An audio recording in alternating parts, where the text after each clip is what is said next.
ಸಾರಾಯಿ ಮುಕ್ತ ಗ್ರಾಮ ಆಗಬೇಕು. ಜಿ ಜರಗುಂಟಿ ಮಹಿಳೆಯರ ಆಕ್ರೋಶ. ಕೊಪ್ಪಳ ಜಿಲ್ಲೆ ಯಲಬುರ್ಗಾ ತಾಲೂಕಿನ ಜಿ ಜರಗುಂಟಿ ಗ್ರಾಮದ ಮಹಿಳೆಯರಿಂದ ಪ್ರತಿಭಟನೆ. ಗ್ರಾಮದ ಮಹಿಳೆಯರು ಗುರು ಹಿರಿಯರು ಮಾತನಾಡಿ, ನಮ್ಮ ಗ್ರಾಮದಿಂದ ಸಂಬಂಧಪಟ್ಟ ಅಬಕಾರಿ ಇಲಾಖೆಗೆ ಹಾಗೂ ಪೊಲೀಸ್ ಠಾಣೆಗೆ ಮನವಿ ಪತ್ರ ಸಲ್ಲಿಸಿದ್ದಾರೆ. ಯಾವುದೇ ಕ್ರಮ ಕೈಗೊಂಡಿಲ್ಲ. ಹೀಗೆ ಮುಂದುವರೆದರೆ ಜಿಲ್ಲಾ ಕಚೇರಿ ಮುಂದೆ ಪ್ರತಿಭಟನೆ ಮಾಡುವುದಾಗಿ ಎಚ್ಚರಿಕೆಯನ್ನ ನೀಡಿದ ಗ್ರಾಮಸ್ಥರು. ನಮ್ಮ ಗ್ರಾಮದಲ್ಲಿ ಅನೇಕ ಅಂಗಡಿಗಳಲ್ಲಿ ಯಾರ ಭಯ ಇಲ್ಲದೆ ಅಕ್ರಮವಾಗಿ ಮದ್ಯ ಮಾರಾಟ ಮಾಡುವುದರ ಬಗ್ಗೆ ಸ್ವತಃ ಗ್ರಾಮಸ್ಥರು ಪೊಲೀಸ್ ಠಾಣೆಗೆ ಹೋಗಿ ಅಕ್ರಮ ಸಾರಾಯಿ ಮಾರಾಟ ಬಂದ್ ಮಾಡಬೇಕೆಂದು ಮನವಿ ಪತ್ರ ಕೊಟ್ಟು ಬಂದಿದ್ದೇವೆ. ಇಲ್ಲಿಯವರೆಗೂ ಯಾವುದೇ ಕ್ರಮ ಕೈಗೊಂಡಿಲ್ಲ. ಈಗಲೂ ಎಚ್ಚೆತ್ತವಾಗಿ ಮಾರಾಟ ಮಾಡ್ತಾ ಇದ್ದಾರೆ. ಇದರಿಂದ ನಮ್ಮೂರಲ್ಲಿ ಸಣ್ಣ ಸಣ್ಣ ಯುವಕರು ದುಶ್ಚಟಕ್ಕೆ ದಾಸರಾಗ್ತಾ ಇದ್ದಾರೆ. ಗಂಡಸರು ನಿತ್ಯ ಜಗಳ, ದುಡಿದು ಬಂದ ಮಹಿಳೆಯರಿಗೆ ನೆಮ್ಮದಿ ಇಲ್ಲದಂತಾಗಿದೆ ಎಂದು ತಮ್ಮ ಅಳಲನ್ನ ಹೇಳಿಕೊಂಡರು. ಎಷ್ಟೇ ಮನವಿ ಮಾಡಿದ್ರೂ ಕ್ರಮ ಕೈಗೊಳ್ತಾ ಇಲ್ಲ. ಅಧಿಕಾರಿಗಳು ಕಾಟಾಚಾರಕ್ಕೆ ಬಂದು ಹೋಗಿದ್ದಾರೆ ಹೊರತು ಶಾಶ್ವತ ಬಂದ್ ಮಾಡ್ತಾ ಇಲ್ಲವಾದ್ರಿಂದ ಇಂದು ನಾವು ಸ್ವಾಮಿಗಳ ಮೊರೆ ಹೋಗಿದ್ದೇವೆ. ಯಲಬುರ್ಗಾ ಶ್ರೀಧರ ಮುರುಡಿ ಹಿರೇಮಠ ಬಸವಲಿಂಗೇಶ್ವರ ಸ್ವಾಮೀಜಿ ಅವರನ್ನ ಆಹ್ವಾನಿಸಿ ಅವರ ಸಮ್ಮುಖದಲ್ಲಿ ಮಾರಾಟ ಮಾಡ್ತಾ ಇರೋರನ್ನ ಸಭೆಗೆ ಕರೆಸಿ ಮದ್ಯ ಮಾರಾಟ ಮಾಡೋದನ್ನ ನಿಲ್ಲಿಸಬೇಕು. ಇನ್ಮುಂದೆ ಮಾರಾಟ ಮಾಡೋದಿಲ್ಲ ಎಂದು ಶ್ರೀಗಳ ಮುಂದೆ ಪ್ರಮಾಣ ಮಾಡಿದ್ರು ಗ್ರಾಮಸ್ಥರು.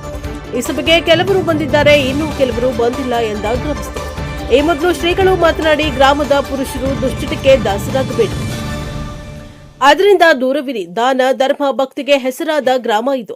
ಜೀವಕ್ಕೆ ತೊಂದರೆ ಮಾಡುವ ಮಾದಕ ವಸ್ತುಗಳು ಮಾರಾಟ ಮಾಡುವುದು ಒಳ್ಳೆಯದಲ್ಲ. ನೀವೆಲ್ಲರೂ ಆರೋಗ್ಯವಂತರಾಗಿ ಬಾಳಬೇಕು. ಆಗ ಆ ಗ್ರಾಮದ ಕೀರ್ತಿ ಹೆಚ್ಚುತ್ತದೆ. ದೇವರು ದುಡಿಯಲು ಶಕ್ತಿಯನ್ನ ಕೊಟ್ಟಿದ್ದಾನೆ. ನ್ಯಾಯವಾಗಿ ದುಡಿಯಲು ಬೇಕಾದಷ್ಟು ಕೃಷಿ ಉದ್ಯೋಗಗಳು ಇರ್ತವೆ. ಇದರಿಂದ ಆರ್ಥಿಕವಾಗಿ ಬೆಳೆಯಿರಿ. ಆದ್ರೆ ಇನ್ನೊಬ್ಬರ ಕುಟುಂಬ ಹಾಳು ಮಾಡೋದು ಎಷ್ಟು ಸರಿ? ಆದ್ರಿಂದ ಮಾರಾಟ ಮಾಡೋರು ನಿಮಗೆ ನೀವೇ ತಿಳಿದು ಬಿಡೋದು ನಿಮ್ಮ ಗ್ರಾಮಕ್ಕೆ ಒಳ್ಳೆಯದು. ಎಲ್ಲಾ ಗ್ರಾಮಸ್ಥರು ಸಹಕರಿಸಬೇಕು ಎಂದು ಬಳಿಕ ಗ್ರಾಮದ ನೂರಾರು ಮಹಿಳೆಯರು, ಗುರು ಹಿರಿಯರು ಭಾಗವಹಿಸಿದರು. ಬ್ಯೂರೋ ರಿಪೋರ್ಟ್ ಸಿಆದಿ ಪ್ರಶಾಪ್ ಅವರ್ ನ್ಯೂಸ್ ಯಲಬುರ್ಗಾ.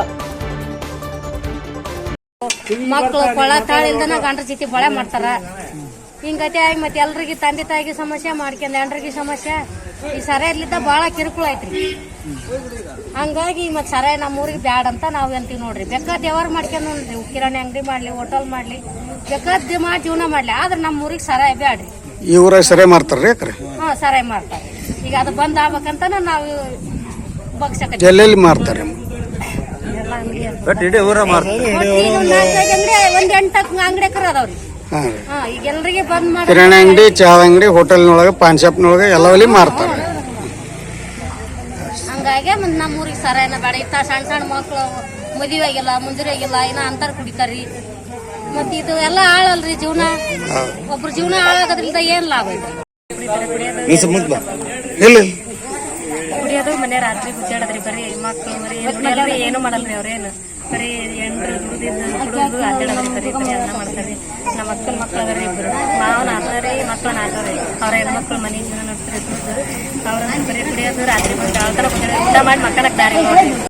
ಶರಣರು ಹೇಳಲ್ಲ ಆ ರೀತಿ ಇನ್ನೊಬ್ಬರ ಜೀವನವನ್ನ ಹಾಳು ಮಾಡಿ ನಾವು ಸಂತೋಷ ಪಡೋದಕ್ಕಿಂತ ನಾವೆಲ್ಲರೂ ಒಂದಾಗಿ ಚೆಂದಾಗಿ ನಮ್ಮ ಗ್ರಾಮದಲ್ಲಿ ನಡೆಯುವಂಥ ಪ್ರತಿಯೊಂದು ಕೆಲಸವನ್ನ, ಧಾರ್ಮಿಕ ಕೆಲಸವನ್ನು ನಾವೆಲ್ಲರೂ ಕೂಡಿ ಎಲ್ಲ ಜಾತಿ ಜನಾಂಗದವರು ಸೇರಿ ಮಾಡಬೇಕು ಅನ್ನುವಂಥ ಸತ್ಸಂಕಲ್ಪನ ಹೊತ್ತು ಇವತ್ತಿನ ಸಹ ಎಲ್ಲ ತಾಯಂದಿರು ಶರಣ ಬಂಧುಗಳು ಏನಪ್ಪ ಅಂತಂದ್ರೆ ಸಂಕಲ್ಪ ದೊಡ್ಡ ಇವತ್ತಿನ ಸಹ ನಾವೆಲ್ಲರೂ ಇವತ್ತಿನ ದಿವಸ ಮಾರುವಂಥ ಅಂಗಡಿಯರು ಇರ್ಬೋದು, ಕುಡಿಯುವಂಥ ಶರಣ ಬಂಧುಗಳು ಇರ್ಬೋದು, ಎಲ್ಲರೂ ಏನು ಬಂದು ನಾವು ಕುಡಿಯೋಂಗಿಲ್ಲ, ನಾವು ಮಾರಂಗಿಲ್ಲ ಅಂತ ಯಾಕಂದ್ರೆ ಇಲ್ಲಿ ಪ್ರಮಾಣ ಮಾಡಿ ಈ ಒಂದು ಶರಣಬಸವೇಶ್ವರ ಸನ್ನಿಧಾನದಲ್ಲಿ ಪಾನ ಮುಕ್ತ ಗ್ರಾಮ ಅನ್ನುವಂಥದ್ದನ್ನು ಘೋಷಣೆ ಮಾಡಿದ್ದಾರೆ.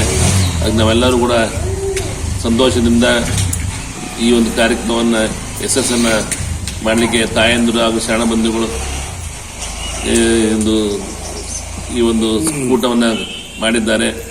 ಈ ಒಂದು ಸಭೆಯನ್ನು ಪ್ರಾರಂಭ ಮಾಡಿದ್ದಾರೆ. ಈ ಸಭೆಯಲ್ಲಿ ಪ್ರತಿಯೊಬ್ಬರು ಕೂಡ ಪಾನಮುಕ್ತವನ್ನು ಬೇಗ ಯಶಸ್ಸಾಗಲಿ ಅನ್ನೋದನ್ನು ಈ ವೇದಿಕೆ ಮುಖಾಂತರ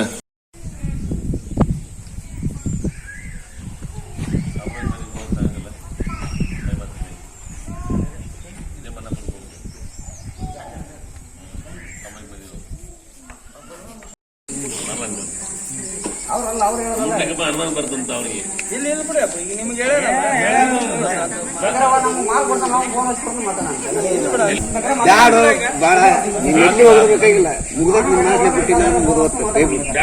ಇಂಥ ಸಣ್ಣ ಗ್ರಾಮದೊಳಗೆ 7-8 ಅಂಗಡಿಗಳನ್ನು ಇಟ್ಕೊಂಡು ಸರಿ ಮಾಡ್ತಾರೆ. ಈ ಸೆರೆ ಮಾಡೋದ್ರಿಂದ ನಮ್ಮ ಗ್ರಾಮದ ಸಣ್ಣ ಸಣ್ಣ ಮಕ್ಕಳು ಸಹ ಅದಕ್ಕೆ ವ್ಯಸನರಾಗ್ಬೋದೆಂಬಂತ ನಮ್ಗೆ ಭೀತಿ ಬರಾಕೈತಿ.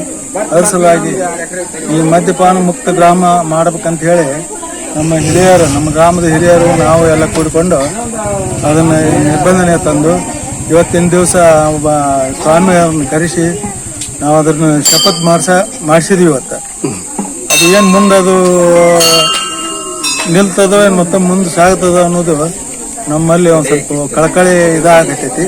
ಅದಕ್ಕೆ ಮದ್ಯಪಾನ ಮುಕ್ತ ಮಾಡಲೇಬೇಕೆಂಬ ಒಂದು ಹಠ ತೊಟ್ಟು ಮುಂದೆ ಅವ್ರು ಮಾಡುದಿಲ್ಲ ಅಂತ ಹೇಳಿ ಮತ್ತೆ ಮಾರಕ್ಕೆ ಹತ್ತಿರಪ್ಪ ಅಂತಂದ್ರೆ ಮುಂದೆ ಅವ್ರನ್ನ ಕ್ರಮ ತಗೋಬೇಕಂತ ನಮ್ಮ ಒಂದೆಲ್ಲ ಇಚ್ಛೆ ಇದೆ.